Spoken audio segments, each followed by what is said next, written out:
My name's Amelia Gray. I'm going to read a short story called Precious Catherine.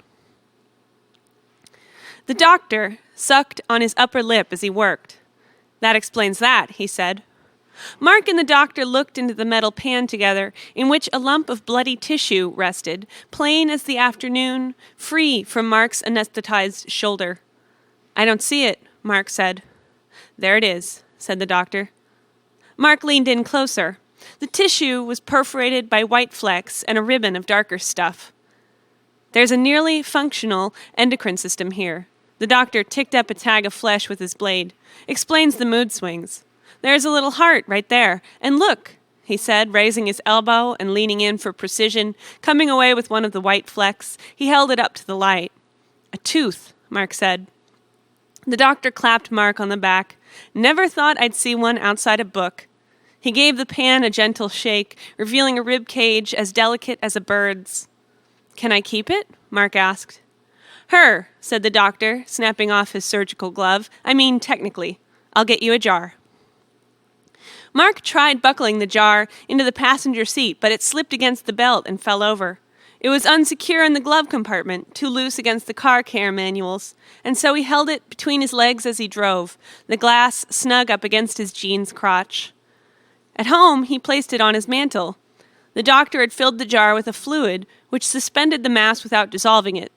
Observing the contents, Mark was reminded of a time he went fishing and found himself sitting close to a slop bucket of fins and eyes. He called his mother.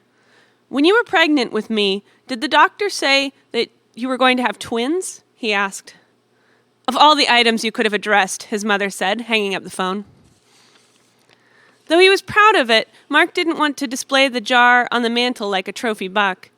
Instead, he placed it on the windowsill in his kitchen. On fine mornings, he enjoyed standing at this window and observing the sparrows on the rail, and now he had a companion. The afternoon sunlight caught the curves of glass and sent an array of soft light through the jar and into the room. The contents of the jar became beautiful in the light. It seemed incorrect to leave the contents unnamed as a mass of tissue or a fetus, but equally incorrect to give the contents a kind of birth name, for they had not been born in any traditional sense. But you were birthed, Mark said. I birthed you, and you came to include a jar and an amount of fluid, and so I will call all of you Catherine, after my mother. The cloudy fluid revealed a section of spinal cord floating like a salt-stained twig. Outside, one of the sparrows flung itself into the snow and died. The winter light was kind to Catherine, but the warmth of spring was too aggressive on her delicate fluids. Mark touched her one morning and found she was warm indeed, enough to be dangerous, and so he moved her to his bedside table. She was in good company there, alongside his favorite books, and that sweet sparrow he had taken immediately to be preserved, wings spread, tipped slightly groundward in the spirit of its final flight. The sparrow's body, elevated on a copper pike, served as a protector of Catherine. Mark read to Catherine and the sparrow from one of his favorite books before bed. The poet arrived and regarded the project, he said. He wrote something on a scroll and tucked it behind the piano, which had just been delivered on a boat. After he left, a woman dug out the scroll.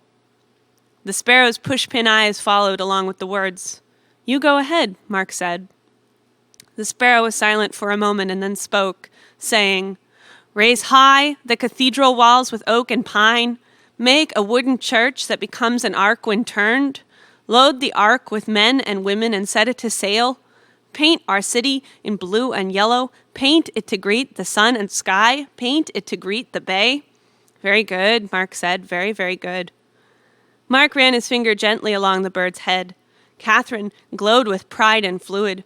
Theirs was the happy family Mark had wanted for 5 or 6 days at least. Mark's mother arrived with the monthly fund. Catherine, look who's here, Mark said. You break your heart every time you open your mouth, his mother said. Well, well, he said. Well, well, well, well, well. I wish you would take your medicine, she said. It is trying to kill you. I hate you and I wake up every morning wishing you were dead.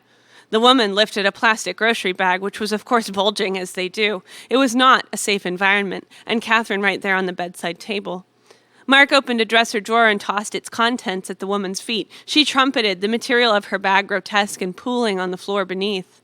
A dark fog seeped in under the front door, confounding Mark and Sparrow alike. When the woman was blinded by the fog, Mark pulled off his sweatshirt and wrapped it around Catherine. "I'm straight on," he said. "I'm straight as a goddamn row." The fog rose like the tide, and he gagged on it, finding the woman had become a central part of the fog that it steamed from her. She went into his body by his mouth and completed a procedure. Mark held tight to Catherine in her sweatshirt.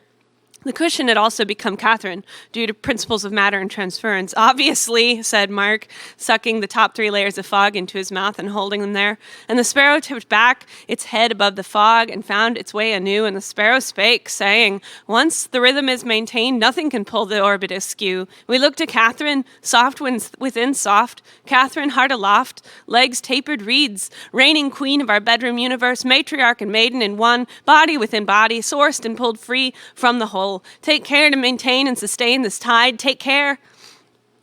Mark's field of vision glowed amber. He came back to find Catherine pressed against his face, her cushion part wrapped protectively around him.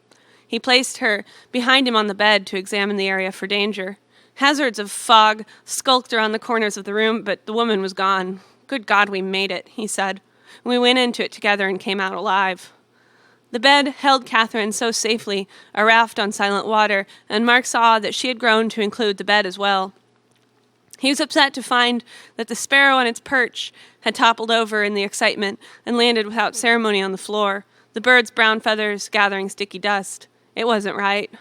Mark scooped the bird up and placed it outside, wooden base resting on the porch rail, the bird itself permanent and a few inches higher than its old neighbors.